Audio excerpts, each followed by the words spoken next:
जो विष्णु भगवान भी मानिए कि जो अपने श्राप को नारद जी के बताए हुए को हल नहीं कर सके, और हम उनसे याचना करते हैं कि भगवान हमारे दुखों का नाश करिए। तो रामायण में ही लेख है कि दीन दयाल व्रत संभारी और हरो नाथ मम संकट भारी। हे दीनों पर दया करने वाले भगवान, हमारे संकट भी दूर करिए। तो हम इनसे पूछते हैं वो दीन दयाल कौन है, वो हमको ये बताएं। कौन है दीन दयाल, बताइए जी। जैसा कि हमने हिंदू धार्मिक गुरु, जैसा हमारे धर्म गुरु ने हमको बताया है रामायण में, इस आधार से जैसा कि कहा है, गरल सुधा रूप कर्म तताई गोपद सिंधु अनंत सतलाई।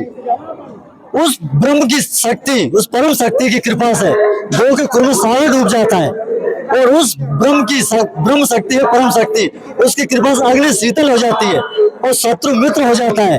वो ब्रह्म शक्ति रामायण हमें हिंदू धर्म में हमें भी बताइए, हम भी हिंदू हैं, हमें भी रामायण का ज्ञान है, हमें भी हमारे धर्म गुरु ने बताया है कि जब उस परमात्मा की कृपा होती है ब्रह्म की, तो अग्नि भी शीतल हो जाती है और सागर गो के कुर्म डूब जाता है।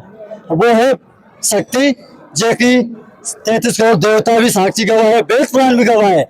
ये आजकल वो 3 दिन से धर्म को बना के क्या करें, हमारे हिंदू धर्म को बिगाड़ के 33 करोड़ देवताओं को छोड़ो, एक रामपाल जी बताते उसी को माने, इसके आधार से कह सकते हैं। जो हमारा पुराना धर्म ग्रंथ बताया आज से परम से सनातनी से चला आ रहा है, सतयुग द्वापर त्रेता युग कलयुग के 4 युग के प्रमाण है। इनके पास 3 दिन से क्या प्रमाण है, किस आधार से कह सकते हैं ये कि हिंदू धर्म गलत है, हिंदू धर्म को मत मानो, ये करो वो करो, नाना प्रकार की धर्म क्रिया चलाते हैं हमारी। हमको बुरा नहीं लगता है सर जी, और बुरा लगता है हमारे दिल पे खटकता है। ये जो सभी देवी देवताओं को किसी को नहीं मानते हमारे सारे को, कैसे खटकता हमारे आप को, कितना बुरा लगता है। पूरे धर्म को नष्ट कर दिया, हिंदू धर्म के विचार कर रहे हैं तो सब हम किस आधार से क्या बोले, क्या जवाब देंगे। पूरा धर्म को भ्रष्ट कर देने, भ्रष्ट ही मिटा दिया। किस आधार से जिएंगे, किस आधार से इस तरह से इनके फॉलोवर बढ़ता रहे तो हिंदू धर्म को मिटा देंगे, सनातन धर्म को खत्म कर देंगे। सर बताइए सर। देखिए जी, हिंदू धर्म को नष्ट नहीं कर रहे हैं, गीता में प्रमाणित चीजें हैं, ये लोग अंधकार में छुपे हुए को नहीं समझ पा रहे। और सदगुरु रामपाल जी महाराज ने हम जैसे सदुपदेश देकर के हमारा मोतियाबिंद दूर कर दिया है। जैसे गीता जी में बताया है, ये ब्रह्म की बात करते हैं तो ब्रह्म तो अध्याय नंबर 8 श्लोक नंबर 13 में खुद ब्रह्म बोल रहा है कि ओम इति एक अक्षरम ब्रह्म व्यवहारन माम अनुसमरण यह प्रियाति तजम देयम से अति प्रमाण गतिम, कि मेरा तो केवल ओम मंत्र का जाप एक ब्रह्म का है। और सदगुरु रामपाल जी हमें ब्रह्म से ऊपर परब्रह्म और परब्रह्म से ऊपर भी पूर्ण ब्रह्म बताते हैं। जो गीता जी अध्याय नंबर 15 के 16 में श्लोक बताया है, गीता जी में खुद लिखा है। अब ये नहीं समझे उस बात को तो हम क्या बताएं, उसमें बताइए। उसमें बताया है कि क्षरे च अक्षरे एक क्षरे सर्वाणि भूतानि उत्तस्य अक्षरे उच्यते, कि हे अर्जुन, इस संसार में 2 अविनाशी पुरुष हैं, एक तो नाशवान और एक अविनाशी। और इससे भी आगे फिर 17 में बताया है कि उत्तम पुरुष तो अनंत परमात्मा इति उदाहरते, या लोग त्रिम विभर्ति अवेश्वर है, वो परमात्मा कहने योग्य है, जो गीता अध्याय नंबर 15 के 17 में बताया है। और हम परमात्मा उसी को मानते हैं, वो पूर्ण ब्रह्म का अवतार है। तो संत रामपाल जी हमको ब्रह्म, परब्रह्म, पूर्ण ब्रह्म आगे की परिभाषाएं बताते हैं, ब्रह्मा विष्णु महेश से आगे भी बताते हैं और उनकी भी भक्ति देते हैं, और हम उनकी भक्ति करते हैं। आपके गुरु जी किसी की भक्ति करवाते हैं? हमारे गुरु जी सभी देवी देवताओं की प्रथम उपदेश में, दूसरे उपदेश में ब्रह्म और परब्रह्म की देते हैं, तीसरे उपदेश में पूर्ण ब्रह्म का भी मंत्र जाप देते हैं, जो सब सुख दे सकता है। जैसे गीता जी में बताया है कि शास्त्र विधि को त्याग कर मनमाना आचरण करते हैं, उनको ना सुख होता है, ना लाभ होता है, ना उनकी गति होती है। तो हमको तो गुरु जी वेद, गीता, शास्त्र द्वारा प्रमाणित शब्द बता रहे हैं, और वही के आधार से हम भक्ति कर रहे हैं। इनके गुरु जी तो शास्त्र अनुकूल भक्ति बता रहे हैं। भगत जी भी बात सही है जी जी सर। नहीं जी, हमारे ज्ञान को बिल्कुल, हमारे भगवान को ये सपा झूठे कर गए इनने। कि हमरे भगवान जी कह रहे हैं कि झूठा मिले खूब बड़ाई होवे और झूठा में छांचा मिले तो तुरंत लड़ाई होवे। सब ये सातर तुमने हमें पूरे झूठे कर दिए। ये बताओ 33 करोड़ देवता 88,000 ऋषि ये सब पूरे झूठे हो गए।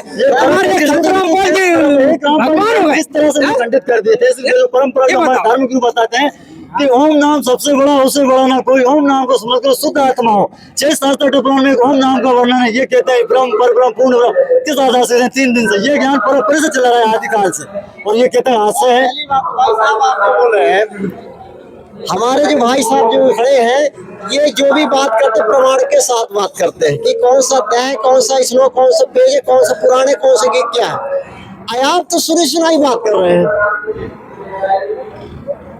हम जो जैसे भगत जी ने बताया गीत अध्याय 17 श्लोक 23 में ये 3 नाम है पूर्ण ब्रह्म परमात्मा पाने का 3 नाम है, ठीक है।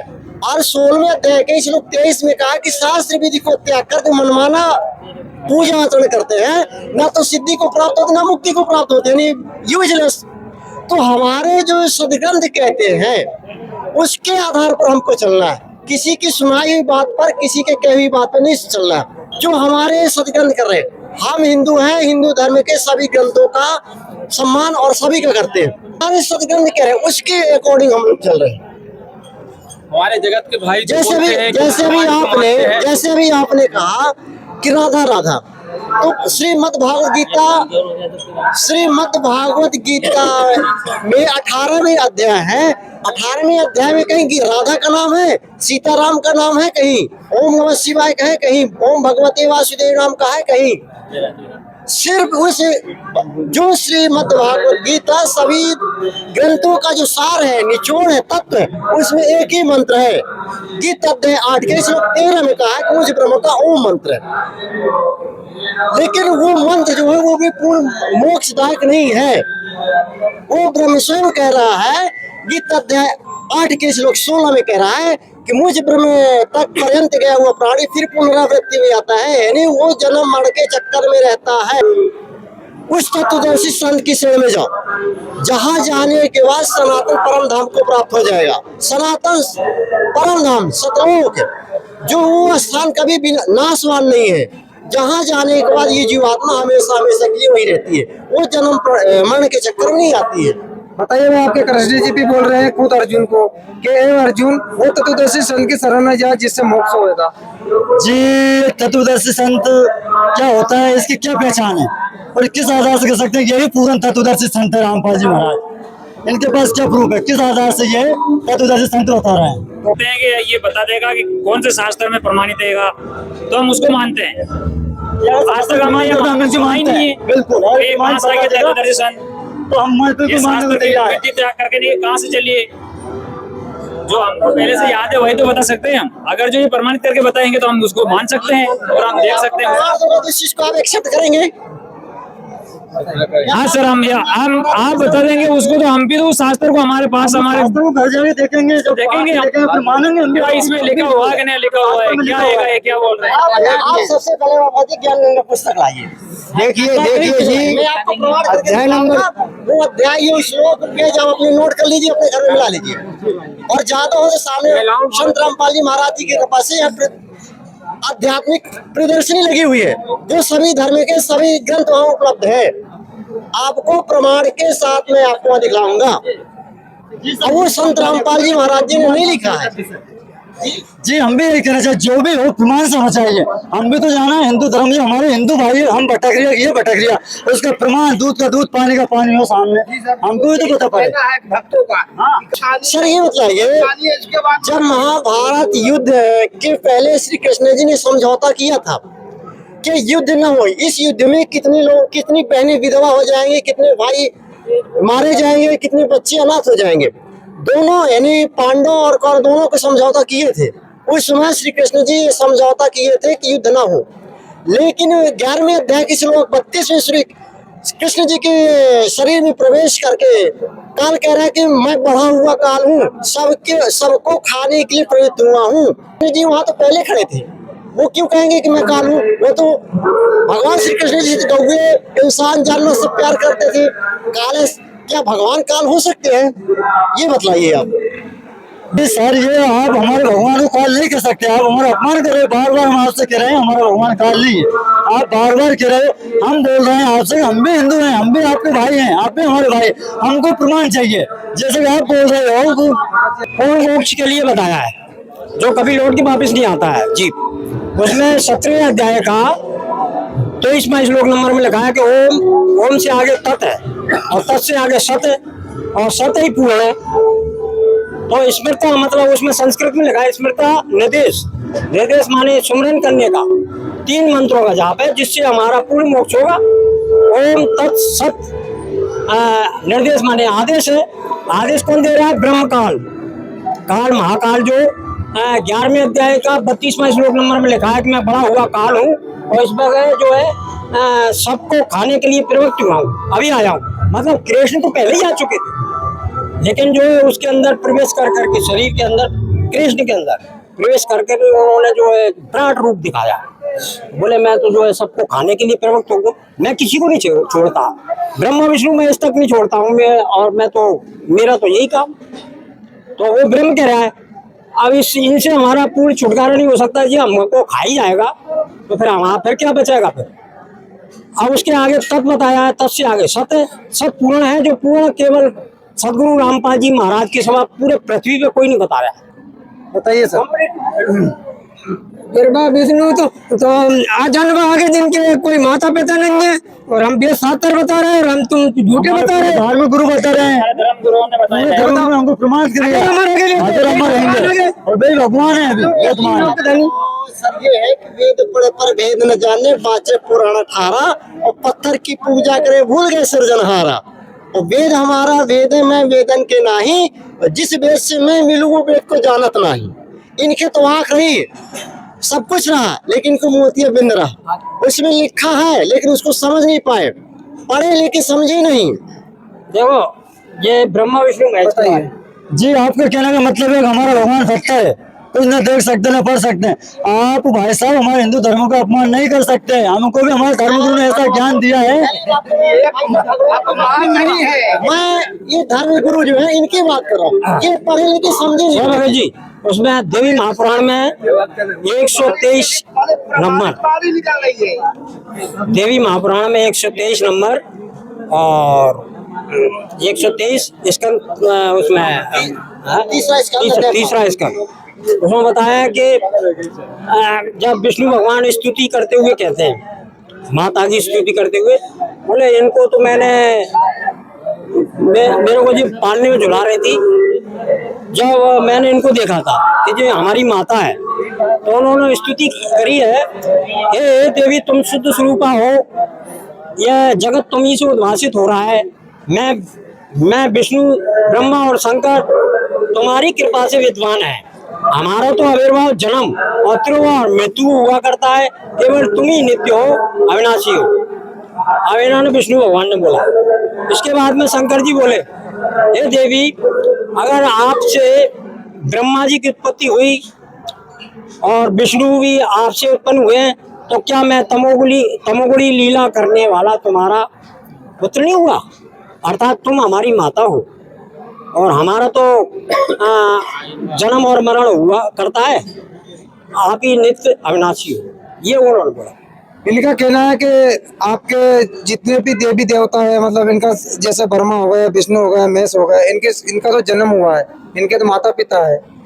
तो जी ये क्या जानना चाहते हैं, जैसे इनका भी संत रामपाल जी महाराज ये भी माता पिता से जन्म देखा है, बिना माता पिता से कोई जन्म लेकर आ ही नहीं सकता है, यह संभव बात है, ऐसा हमारे धर्मगुरु ने बताया है। ये किस आधार से कह सकते हैं ब्रह्मा विष्णु महेश अगर माता पिता से पैदा हुए बोलते हैं, तो इनके संत रामपाल जी महाराज भी माता पिता के जन्म से। हमारे ब्रह्मा भगवान है, विष्णु भगवान है, शंकर भगवान है, इनके कौन माता पिता है? बताओ नहीं, कोई माता पिता लेंगे। मैं आपकी बातों को इतने सारे प्रमाण दिया। देवी महाभारत रामपाल जी महाराज ने 7 ग्रंथों को खोल के उंगली रख रख के सभी ग्रंथों को बता दिया और इनके धर्म गुरुओं का सारे थैले उंधे कर दिए और इनकी जड़ बता दी। अब ये पेड़ सूखने वाला और धीरे धीरे सूख जाएगा, इनकी दुकानें बंद होने वाली है। तो ये जान गए सच्चाई धर्म ग्रंथों में क्या है, उस सच्चाई को जानकर ये चुपचाप बैठे हुए। और हमारे गुरुजी ने जो इनको कहा था कि बहस करो कुछ भी हो, साक्षात प्रमाण देते हम आओ, तो नहीं है ये लोग। जी ऐसा नहीं है, पूरे धर्म गुरु है हमारे हिंदू धर्म के, सनातन धर्म के। जैसे 33 छोड़ देता है, ऐसे अलग धर्म गुरु है भारत के अंदर। ऐसे सभी थोड़ी दुकान चलिए, सभी परमात्मा को प्राप्ति करने के प्रयत्न कर रहे हैं, ऐसा थोड़ी हो सकता है। ये तो हमारा आज तक हमको ये बात जो ये बता रहे हैं, या किसी आज तक कोई धर्म गुरु ने हमको बताई नहीं है ये बात। ये कहाँ से उत्पन्न हुई है? कहाँ से उत्पन्न हुई चीज? अब हम बताना चाहिए कि हमारे जगत गुरु तत्वदर्शी संत रामपाल जी महाराज जी अगर ना इस धरती पे आए होते, अगर हमें ना मिले होते, तो जो वेद शास्त्र भगवत गीता है वो लाल कपड़े में लिपटे ही रखे रहते। उन्होंने खोल खोल के हर वर्ग के लोगों को दिखाया, हर संप्रदाय के लोगों को दिखाया। आज घर घर में गीता भागवत पुराण शास्त्र खोल खोल के लोग पढ़ रहे हैं, जिसकी आज तक यूनिवर्सिटी में पढ़ाई नहीं होती है। आपने वेद पढ़े होंगे तो आप जानेंगे, आपने सिर्फ सुना है, देखा नहीं है। अगर आपने अपने शास्त्र वेदों को खोल के स्वयं देखा होता, आपने दूसरे पर निर्भर होकर काम किया। हमने संत रामपाल जी की बात भी सुनी और वेद शास्त्रों को खोल के भी देखा, प्रमाणित किया। आपने सिर्फ सुना है अपने धर्म गुरुओं से, पर आपने स्वयं पढ़ा नहीं है। एक बार आप जब पढ़ेंगे तो दूध का दूध और पानी का पानी हो जाए। सर मैं ये कहना चाहता हूँ कि अभी पास में यहीं पे सदगुरु संत रामपाल जी महाराज ने आध्यात्मिक सदग्रंथों की यूनिवर्सिटी खोल के रखी रही है। जितने धर्म ग्रंथ हैं, हर धर्म के सभी सदग्रंथ रखे हुए हैं। आप वहां चल के एक बार देख सकते हैं, प्रमाण मिला सकते हैं। हम सुनी सुनाई की बातों पर, दंत कथा पर विश्वास नहीं करते हैं जो हमारे। जी सर, इनका कहने का अभिप्राय है जैसे हमारे धर्मगुरु सारे बेवकूफ है, पागल, किसी को भी धार्मिक ज्ञान नहीं, अध्यात्मिक ज्ञान। इस आधार से इनके कहने का मतलब हमारे धर्मगुरु गलत है पूरे। जी इस तरह से अपमान नहीं कर सकते ये हमारा। ये इनका कहने का अभिप्राय है कि इनके धर्मगुरु को कोई ज्ञान ही नहीं है, मूर्तियां भी अंधे हैं। जब इतने 33 करोड़ देवताओं को मानने वाले हैं, पर सनातन से धर्म चला आ रहा है, वो एक एक प्रूफ बता रहे हैं। हम उनके आधार पर, उनके प्रतिष्ठा पर चले आ रहे हैं। ये सरासर हमारे धर्मगुरु को, हमारे देवताओं को अपमान करते हैं।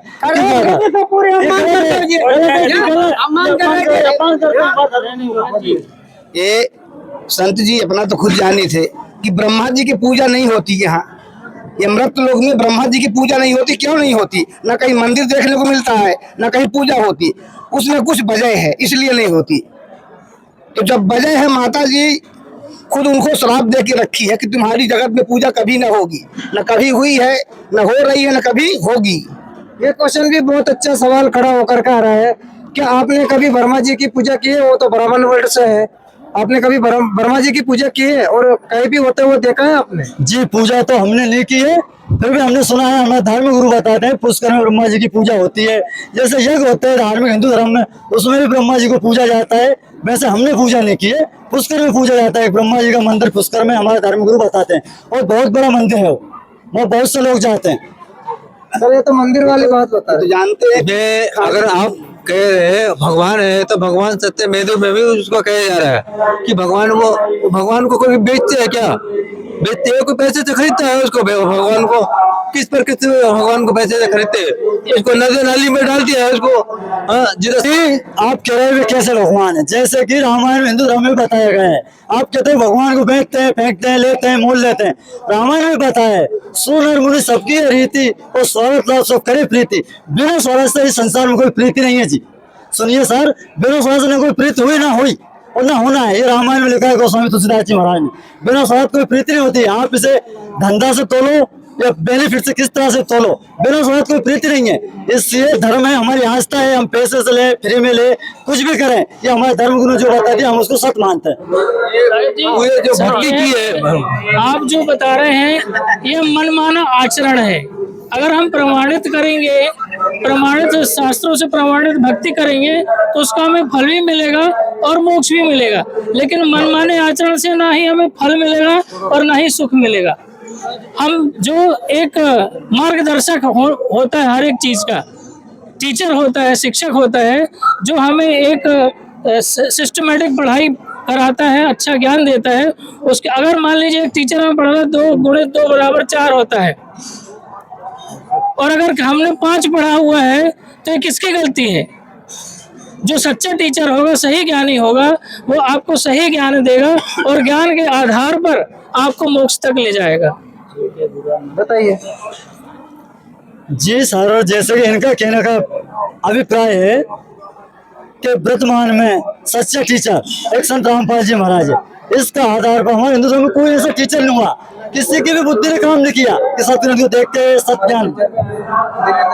जैसे धीरेन्द्र शास्त्री हिंदू धर्म में आज टॉपिक उंगलियों पर इशारा पे बता देता, भविष्य बता देते हैं, ऐसा ऐसा चमत्कार करते हैं जैसे धीरेन्द्र शास्त्री है। और बहुत से गुरु अनाथ आचार्य है, देवकुलनाथ ठाकुर, ऐसे बहुत से धर्म गुरु है। उन्होंने हमको यही पढ़ा है कि शास्त्रों में ऐसा लिखा है, शास्त्रों में ऐसा करो, मूर्ति पसंद करो, झांकी बनाओ।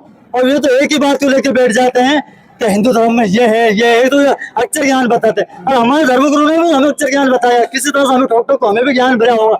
ये 3 दिन के ज्ञान को लेकर बोलते हैं हम ही श्रेष्ठ है। हम बोल रहे हैं कि हमारा धर्म श्रेष्ठ है, सनातन 4 युग से चला आ रहा है। ये 3 दिन से इनके धर्म को बताता है श्रेष्ठ। दर्शकों, एक और सवाल खड़ा होकर के आ रहा है। इन्होंने बताया भाई साहब ने कि हमारे टीचर, इनके टीचर बताते हैं संत रामपाल जी महाराज जी को, न्याय के संत रामपाल जी महाराज जी को, और अन्य गुरु के लोग बताते हैं कि हमारे धीरेन्द्र शास्त्री जी है, देवकुलनाथ ठाकुर है, प्रेमानंद जी है, उनको ये टीचर बता रहे हैं। तो अब कौन सच्चा है और कौन गलत है, आइए इनकी बात, इनकी जुबान, आइए इनसे जानते हैं। सर जी, हमारे संत रामपाल महाराज जी किसी भी धर्म गुरु का अपमान नहीं करते हैं। उनका बताने का अर्थ ये है कि जो आपके टीचर हैं उनका ज्ञान सही है लेकिन पूरा नहीं है। जो पूरा होना चाहिए ज्ञान, पूर्ण ज्ञान होना चाहिए। अधूरे ज्ञान से क्या होगा? अधूरा ज्ञान जो रहेगा वो हमें हमारे लक्ष्य तक नहीं ले जाएगा, जिस लक्ष्य के लिए हमें मनुष्य देह मिली है। परमात्मा बताते हैं कि मानुष जन्म दुर्लभ है, मिले न बारंबार, और तरवर से पत्ता टूट गिरे, बहुर न लगता डार। आप इतनी देर से हम आपकी एक ही बात पर जो गौर कर रहे हैं वो ये है कि आप हर बात पर ये कह रहे हैं कि हमने सुना है, हमारे गुरुजी सुनाते हैं, हमारे फलाने आचार्य मंडलेश्वर हमें बताते हैं। पर हमारा इन भाइयों से निवेदन है, क्या कभी आपने इससे पहले अपने शास्त्र, वेद, भगवत गीता खोल के पढ़ी है क्या? या नहीं पढ़ी तो एक बार पढ़ के देखिए कि वो जो बता रहे हैं वो सही है कि नहीं है। एक बार आप स्वयं अपना आकलन भी तो करके देखें कि अगर ये कह रहे हैं कि वेद शास्त्र में लिखा है, तो जब आप देख लेंगे तो आप भी हमें बता सकते हैं कि नहीं भाई साहब आप गलत बोल रहे थे, इसमें तो ये लिखा है। आप एक बार उसको पढ़ें, शास्त्रों को पढ़ें, तो आपको अपने आप पता चल जाएगा कि हमारे गुरु बड़े हैं या छोटे हैं। बड़े और छोटे का सवाल नहीं है, यहाँ पर है सच्चे ज्ञान का, सच्चे प्रमाण का, उसके आधार पर ही मोक्ष मिलता है। ये तो बता रहे हैं हमारे गुरुजी तो शास्त्र अनुकूल भक्ति बताते हैं। क्या आपके गुरुजी धीरेन्द्र शास्त्री हो गए, अनुद्राचार्य जी हो गया, ये प्रेमानंद जी हो गया, क्या इन्होंने कभी शास्त्र के अनुकूल, शास्त्र में जो लिखा है शास्त्र, वो बताया है कभी?